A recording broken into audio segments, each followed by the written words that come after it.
I'm Walter Schwabe, and this is episode 7 of the Fuse Logic podcast. Today, very excited to announce that we have one of the Edmonton area's premier realtors and real estate developers. Kerri-Lyn Holland is on the big show today.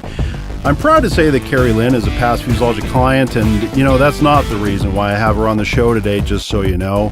I have her on the show because she has just a whole lot of things to contribute, and she's kind of probably one of the most humble individuals I know. So what we're going to do is we're going to ask her a series of questions and see if we can't get her to talk a little bit about herself. Kerri-Lyn, welcome to the Fuse Logic podcast. Thank you very much, Walter, for having me on. Well, it's certainly my pleasure, and I know that the audience, once they get to know you after this podcast, I know that they're really going to appreciate, your time here. So let's jump right in. You've been in real estate for a number of years. In fact, you did your first real estate investment when you were 27. And Yes. That is just that's very cool. So let's talk a little bit about that. Can you walk us through your very first sort of real estate deal? And I don't want to hear about the paperwork and the transaction, right? I mean, that stuff is like what you do every day. What I want to know is, talk about the internal dialogue, about the excitement and the emotions about going through your first deal and what people might be going through when they go through their first one. I guess to start, real estate can exactly that. It's so exciting and can be so stressful at the same time. So I know going through it myself at a younger age, it was am I doing the right thing? I hope I'm doing the right thing. I hope this is the right investment. And then on the other side of that, you want to get into the market. You want to start, stop renting and start, basically renting to yourself, paying your own mortgage. So it's that craziness. It's that kind of internal dialogue that I know that every one of our clients goes through. And then from my own experience, and then translating it into, and always never forgetting, everybody goes through the same thing over and over again, and just never forgetting that. And it's something that has always stuck with me, even rolling back a bit further to when I was living in Montreal, and I remember walking past this old building, and it was a burnt out building, and then just thinking, oh, if somebody would just grab that building and restore it and bring it back to life. And that was kind of like the fuel to my real estate fire that was lit. And that was so many years ago, probably in the early 90s, but just never forgetting where it all started and then keeping it going through with every client. When you talk about that sort of internal self-doubt and fear and anxiety, I mean, people go through that all the time with all sorts of different things. But certainly in real estate, in the first transaction, it's funny because when I bought my first house, it was like, I can't believe we're going to do this. And it happened so fast, and Yes. I had Yes. all that, all that anxiety and, wow, I hope we get approved and I hope this and that. But, it did happen really fast. And it's amazing how quickly a deal like that, usually for most people, the largest purchase they'll make happens so fast. So let me talk a little bit about, or ask you about your, leading up to your teen years and the people that really had an impact on your life that helped you form who you are today. What are some of the, is there anybody or anything, I mean, certainly, from any walk of your life that just had a real impact on you that helped you form who you are today? I'd have to say my mom. 100% my mom, and that's that'll bring tears to everybody's eyes because it's always their mom. But my dad was a huge supporter as well, but my mom, her parents, so my grandparents owned their own store and gas station back in Brandon, Manitoba, and kind of they were the first people in the family to be kind of entrepreneurs and own their own business and not work for somebody else. And then my mom was brought up in that environment, working at 12 years old, helping her parents and, selling the candy and doing things like that. And then growing up, my mom influenced us that way as well, as a hard work. You have your chores, you get paid for your chores, or you at a younger age, what do you want to do? You're going to keep busy, get busy, learn things, but she just kept supporting us and pushing us that way. So it's 100% my mom, and then through my grandparents as well. That's something that is kind of the work ethic, the determination, the goal setting, the drive, it's all come from that. And then also sports, obviously sports. I was heavily involved with sports growing up, and that's kind of a combination of both for sure. Well, I know that, in my life, it's interesting. I would say, the same thing. I mean, I only have one parent left, my mom, who's wonderful. And, the fact is my dad played a real big role in my life in terms of, he was an entrepreneur, much like your parents. And that's where I learned sort of cutting my teeth in Street Fighter University, did your mom or dad, like my dad used to say, pay attention, there's a test afterwards. And, when I was a kid, I was like, well, school tests, okay, but well, I don't get it, Dad, And he just like, pay attention, there's a test afterwards. Was there a saying that say your mom or dad or someone else, always just kind of drilled into you that you can remember? Not that one I can remember exactly, but I know that we were never, and I don't want this to sound wrong or anything, but we were never allowed to quit.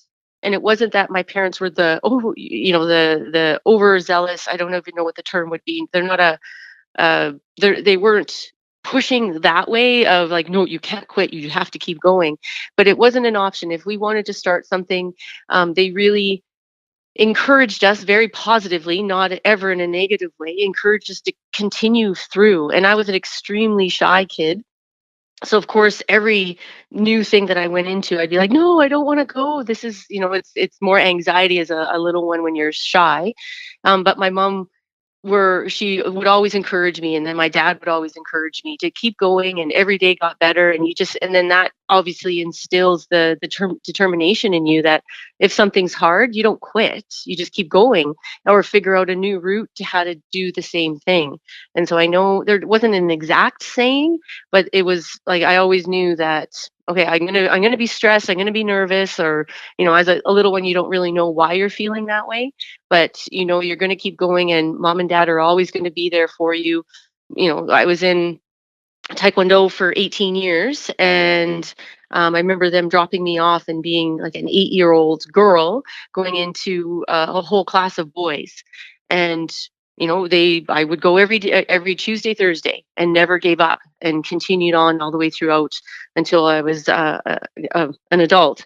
And they would be there, they would stay there for the 2 hours and make sure I felt comfortable. So there, I guess the support was always there, but not an exact term, but always you can't give up.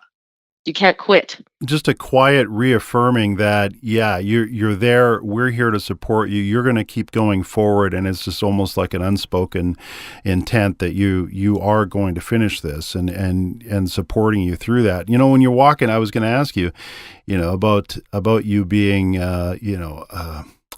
a fourth degree black belt in Taekwondo. I'd put my daughter into Taekwondo a little while, and when she was a little younger, and she loved it. It's a lot of hard work, Yes. but she really did love it. It's actually, and it's not cheap either. No. It's actually it's more expensive than you might expect. Actually, not suggesting it's completely out of reach. I'm just saying that you think, hey, come on, you know what? They got a You have a uniform white and uniform and a belt. and a You belt, shouldn't- right? I mean, what Yeah. else, Yeah. And as you I get know. older and spar, maybe you got some pads that you got to pay for and stuff. But no, it's so Yeah. tell me about what got you from that little 8-year-old girl that walks in a room full of boys with this new program that you're going to learn that's a lot of hard work, and physically, right, and mentally, Mhm. and then stick to it. Like, besides your parents pushing you forward and ingraining that you're not going to quit, but what was it about Taekwondo that kept you going?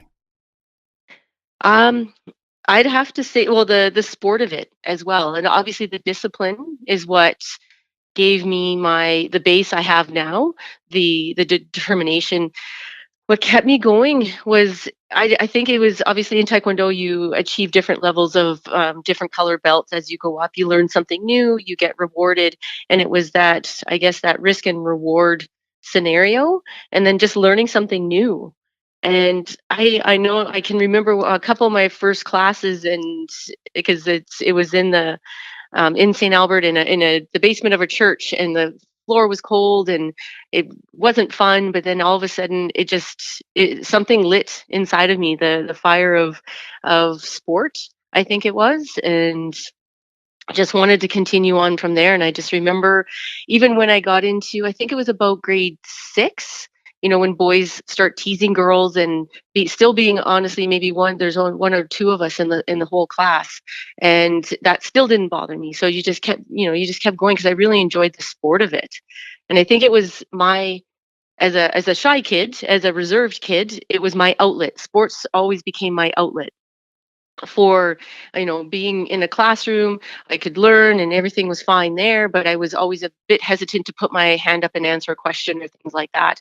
But in sports, I could just be me and be free and really purely just enjoy being there. And that's what kept me going for sure for all those years. And kicking butt. Let's not forget that. I mean, come on. I Fourth do. degree, you're kicking butt, I right? do. I don't know if this is a good memory to have, and I don't know if it's a good one to share, but I do remember knocking out my first person at a tournament. So, and I shouldn't laugh. That sounds terrible, but I do. I I'm do not remember laughing at that. you knocking somebody out, but I'm laughing at your reaction to saying that. That's I mean, hey, if it was part of a sport, then you were in a It was, controlled environment, and yes, you weren't just not on the being a Kerri-Lyn punk. Vigilante walking down the No. streets of Edmonton, right? Not at all. No, it No. was I think it was at a provincial tournament. So if you won the provincials, then you get to go to nationals. And yes, it was controlled. It was like every sport, it's a win or loss sort of situation. So definitely a controlled environment. And that's one thing I've never, knock on wood, I've never had to defend myself in the real world. I've never had to be in that situation. I've never been in that situation where an aggressive situation outside of taekwondo, so like back to taekwondo being my outlet for sport and everything. So I've, that quiet confidence in the real world of having, if something happened, I know how to defend myself. But yes, in the sport of it's a different scenario for sure. You know, I mean, on your road to becoming a Canadian champion, let's talk about that final match where if you win, you become champion. What is going through your mind, if you can remember going through there? What's going through your mind? How do you prep for that match? Well, the first time I won, I was 16, so junior nationals. And I don't know if you're, as a grown up now, I would think, oh wow, that was, the stress of that, or how do I do this? Or I think as a 16-year-old, you're just enjoying the moment, and you're really just, going through one day at a time, kind of prepping for it, of, okay, I'm going to keep training because that's what I need to do. I'm going to have to, my coach wants me to come today and the next day, and I need to do this. So very systematically going through the process of, but and not, I don't think, again, back at that age, you don't fully understand, I guess you could say, the magnitude of it, which is good because I don't think, if oh, look at me, I'm national junior champion, I think it would cause a lot of stress or confusion of what your goal was, where I think it's just a little bit each day and then leading up to the big day, basically, you could say. And then knowing that if you do well at this one, obviously win at junior nationals, then you'd go on to junior worlds. So it's kind of it was a goal that I always had to kind of keep going up the ladder of different championships and things like that. And then, all of a sudden, just thinking, wow, there's check marks next to every one of these accomplishments that I wanted to obtain. So, Well, at one yeah. time you were third at the World Championships. I mean, in being third in the world at anything, and I don't care if it's, you're third in the world at eating a spoonful of cinnamon. And by the way, disclaimer, don't do that. Don't But, do that. Exactly. Yeah. but I mean, if you're third in the world at something, man, you've really accomplished something massive. And so, I mean, what is it like to have achieved a level of proficiency in something, a skill, which, by the way, I mean, Taekwondo, I took Jeet Kune Do, which is Bruce Lee's discipline. Yes. Yes. And when I say I took it, I took a series of classes for a period of time. Do not challenge me. You'll kick my butt. I tried it because I thought, man, Bruce Lee, I love Bruce Lee, right? And I was just obsessed as a kid with Bruce Lee. And so I was like, wow, man, the guy's so fast. And so I took some classes, but I mean, to get the third in the world, Kerri-Lyn, like, congratulations. Like, have you ever thought about what it would take to get back to that level? Or, I mean, obviously you've got a career, you're a mom, you're a wife, but have you ever thought about that? I have actually. What ended my, you could say, Taekwondo career was I at a World Cup in Montreal, and this would have been in 2000, so a long time ago. I blew out my knee. So I tore my ACL, kind of really damaged my knee in the finals at this one championship. And so went through surgery, went through rehab, and started training again. I can't remember what the timeline was. But I remember going back into training, going back with my coach and stuff. And then, because it is a full contact sport and you can't hesitate, you can't have a weakness, I guess you could say. Obviously, every other sport has different levels of,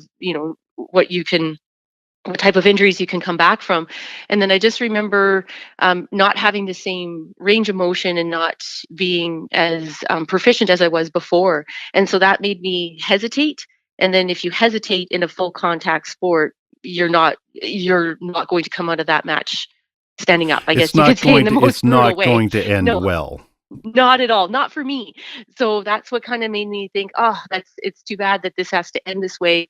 But I knew um, I could still train, but the competition side of Taekwondo was over for me, unfortunately, at that time, just for what was going on. Then I did try, and a couple of years later, to try to push it to that next level again, and it was still there's still I don't know what it was with my knee and stuff like that. And I know it's a lot of people get the same injury and stuff like that. I don't know what it was with mine, or if it was all in my head, which probably was. But and then life changes. You start, getting into other things in your life. But of course, I think about it a lot. The training I miss the most, and the even though it's an individual sport, there was an amazing group of people that I trained with, and I do miss the team aspect of it, just to like-minded, similar-minded people, all for the same goal. I miss that.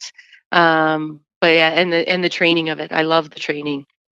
I can tell that you have a lot of passion for not only that sport, and also, it is unfortunate that you had that knee injury. And of course, people listening will know many have their own sort of, sports stories, right? I don't know if you remember this, I think it's a CBS Wide World of Sports, the start to that show, where the skier, and I forget the skier, wipes out, and I mean, like, Yes, tremendous yes, yes, yeah. tremendous yard sale. And like, I'm a skier, so I always kind of go to those kinds of things. And you talk about your knee and injuries and wanting to come back from it. And I think many people, and including myself, I mean, I'm recovering from injuries as we speak, but not from sports. I was in an accident. But the thing is that it plays with your mind, right? You start going, wow, man, I don't know if I'm as good as I was before, or if I can get back to Yeah. that level. And if you're a pro athlete or an athlete like you at that world class level, you start that little bit of doubt starts creeping in, and it's like, well, I don't know if my knee's going to hold, or I don't know if I can, right? And you're right, and especially in that, in that sport at that level. I mean, even a second's hesitation and your opponent's Oh, got you, right? yeah, And yeah. it's unbelievable how quick and how thin the margin is. So when I'm thinking about how you take your skills and discipline from Taekwondo, and I'm asking you this question. I'm not going to answer it for you. But do you take those skills that you've learned in Taekwondo into the business world? I 100% yes. The discipline of it. Um, For in real estate, we get approached all the time from different companies saying, "Oh, we can coach you. We can help you get better in real estate. We can help you stay focused." And I do respect what they do, 100%. But I also feel that if you do have a strong sports background, you do have that in you naturally, because as a young child, that's what you're taught in sports is determination, discipline, keep going. And so taking all of that into real estate, it's made the job, and obviously the passion for real estate, the discipline that we are already have, put that together. And that's why for me real estate is so much fun, because it is the determination of course there's ups and downs in the market. We're going through one right now in 2016, and you just know it's going to get better, and you just know, you believe it, and you just keep working hard and you keep pushing through, and you keep looking for different ways of being successful with clients and helping clients. And it's just part of it. It's just part of how for us, for me, it's just part of how it's done. And that does lead back to the discipline and the goals and the kind of the experiences that I had throughout my entire life, for sure. Well, it's got to be an interesting dynamic as you bring that discipline because in your family you work with your husband Jason Holland, who Yes. many listeners may not know, but Jason was a pro hockey player, NHLer, 81 games in the Big Show, and he played overseas in Europe for a number of years, 16-year history as a pro player. And so while he's doing that in his area of skill and sport, you're both basically exceptional athletes. And so while he's doing that, you are developing the real estate business here at home. And now, recently, 4 years ago or so, now you've come back together. Jason's retired as a hockey player. And so tell me what it's like for the two of you now to forge together this new business world that you're developing. I kind of laugh at it too, because it's every day it's a challenge. It's fun. We love it.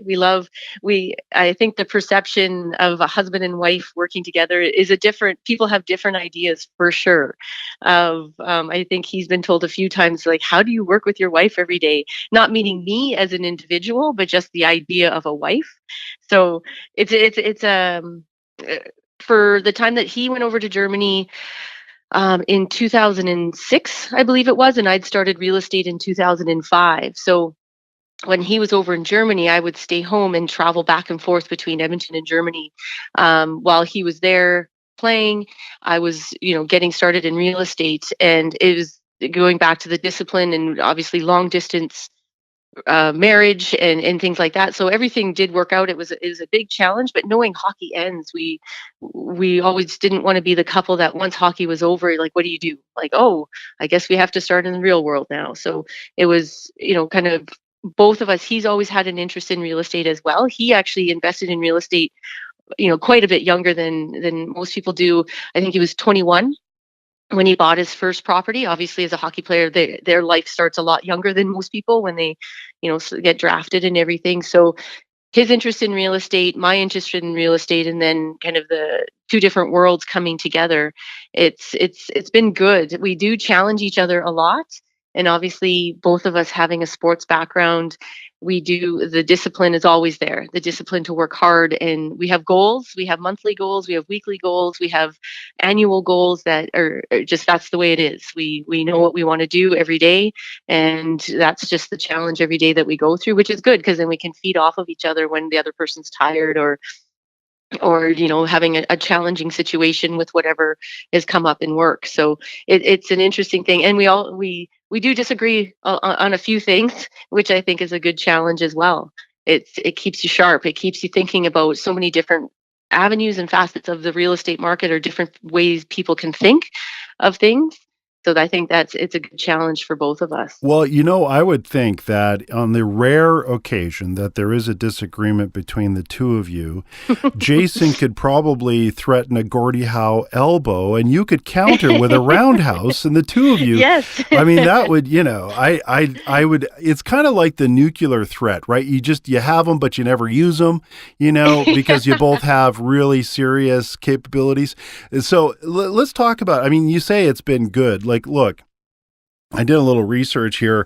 You guys have done over $400 million in transactions in the last 4 years together as a team at Holland and Associates. And, of course, you're with Remax. I mean, that's not good, Kerri-Lyn. That's awesome. Come on. Thank you very Like much. $400 million in transactions. You're not selling the little, one bedroom bachelor condos there. All right. So let's talk a little bit about your philosophy about why is it different to deal with the Hollands as opposed to some of the other real estate alternatives that are out there. And I mean, look, you're in a competitive market. There's a lot of alternatives. Why should they, what is it that you kind of bring to the recipe here that people should know? There's quite a few different things. You'd mentioned that we're not like we're not selling the one bedroom condos, but we actually just did. We just sold a couple of one bedroom condos in a little bit of a higher crime area in Edmonton. Kind of a interesting thing too. We had our for sale sign outside there at these. It was a $98,000 condo, and our sign got tagged by a gang in the area. So we're like, Oh, nah, this is a little bit of a different situation. welcome to the neighborhood.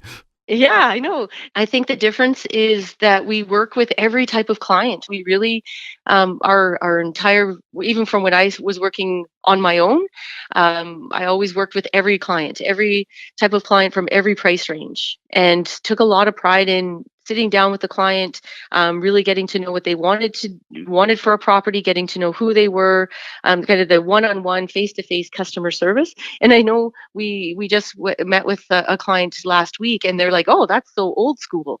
Like to me, it's not old school to meet face to face, but different generations find that being old school when we want to meet face to face. So I think that's everybody does it. There's 2,700 realtors in Edmonton. Each one has their own business ideas and things like that. So we focus on that is the customer service side of it and meeting face to face and really taking a lot of pride in making sure that clients, if it's their home, it's their investment, no matter what, if it's going to be for their family or for them, or if we're working with an investor, making sure that their cash flow on that property is going to be what they're looking for.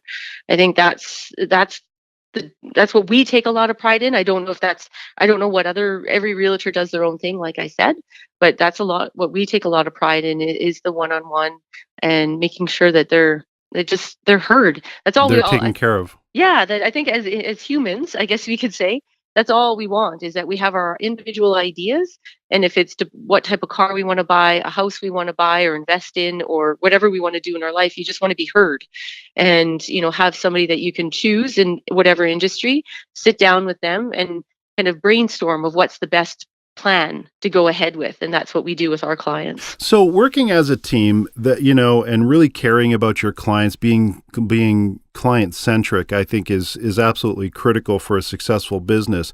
But when, and I, just before we wrap up, I only have a couple more questions. Well, I have a lot of questions, but I can only have time for a couple of questions. But how do you guys measure success? Oh, that's a tough one. Because I know I've always said this before, is being able to, at the end of the day, feel that I've taken care of everybody's needs, answered everybody's questions, and at the end of each day, so not, monthly or weekly or whatever, at the end of every day being like, okay, I got back to everybody, um, everybody's organized, and so I can relax and, maybe spend more time with my kids, and I know everybody that I'm dealing with at that moment is happy. So to me, that's success. And obviously on top of that, it's, being able to support my family.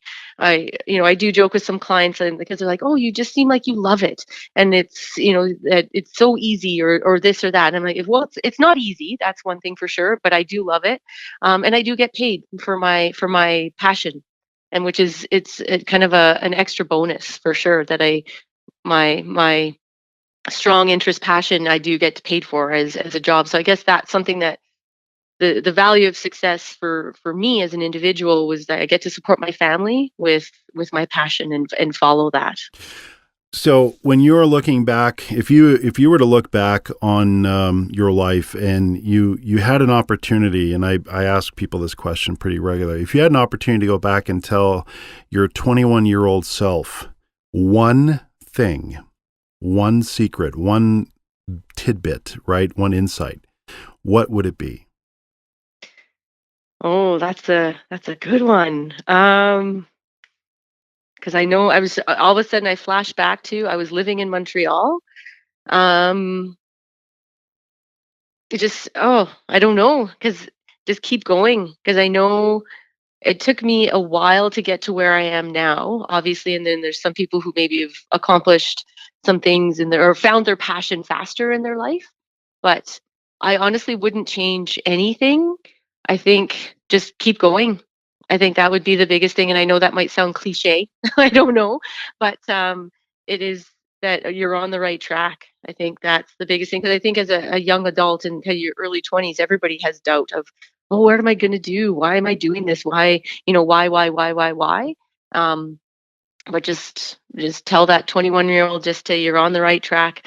I remember when I was living in Montreal, I didn't have a lot of money, and my kind of one bedroom studio in old Montreal, I can't, and obviously this is the early 90s, and so I can't remember how much it was. I think it was $400 a month, and thinking, okay, I'm going to do this no matter what. I'm going to live in Montreal, and I'm going to do this. So I just, yeah, keep going and keep being determined, and no matter what happens, just keep going.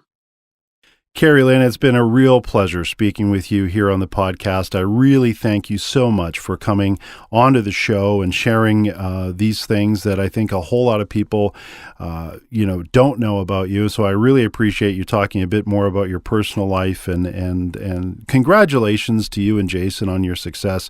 It's such a wonderful, story, and again, keep going. And all the best to you and Jason going forward with Holland and Associates. I really appreciate your time. Thank you very much, Walter, for having me on. It's always a lot of fun, and you did get me to talk about my personal life more than I'm comfortable with. You're the first one, so thank you very much for having me on today. You're welcome. It was a pleasure. That was Kerri-Lyn Holland, Edmonton realtor, real estate developer, and fourth degree black belt in Taekwondo. You know what? What a wonderful person, just really open and sharing all of her insights. So much there to learn from. And the thing I take away mostly is got to be the fact that, the discipline, never give up, believe in yourself. These are things that we can all take away and try to reaffirm in ourselves and what we do every day, because there's challenges out there, folks. There's all sorts of challenges and barriers to our success and being a great parent, a spouse, a friend, and a parent that is, well balanced, even though work takes us over sometimes. So balance in life is really important. And, it's a really big success story when you take a look at $400 million in real estate transactions. And I know there's no doubt that there's going to be more ahead for Holland and Associates for sure, and the RE/MAX team. So I thank Kerri-Lyn for being on the show. And every week I talk about the book that I'm reading. I'm still cruising through The Thank You Economy with Gary Vaynerchuk. There's a whole lot of richness in that book you can take away, especially for somebody in my industry. Gary just lays it out really straightforward and fundamental. But one of the things that I like that he talks about is that your social media team needs to be your caring department. And I absolutely agree. If you have people that are checked out, that they don't actually care about the work they're doing, the engagement level isn't going to be where it needs to be. And those people really do need to care about other people. It needs to be about customers, customer-centric, and what people are going through, and engage in those kinds of conversations that are at a real human level whenever possible. That's what's going to set you apart. You know, my thanks again to Thomas Breivik at Octavo Productions. Tom keeps us on track, and he's going to be creating this really cool piece of music for Kmore.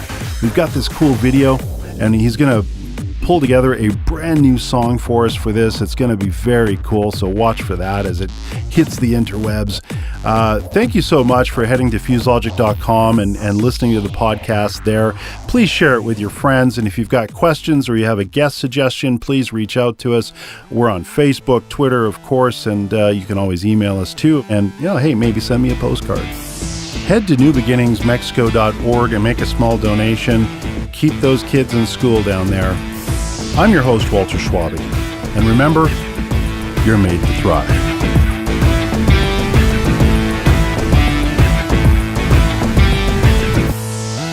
Fused Logic. Analytics and engagement evolved.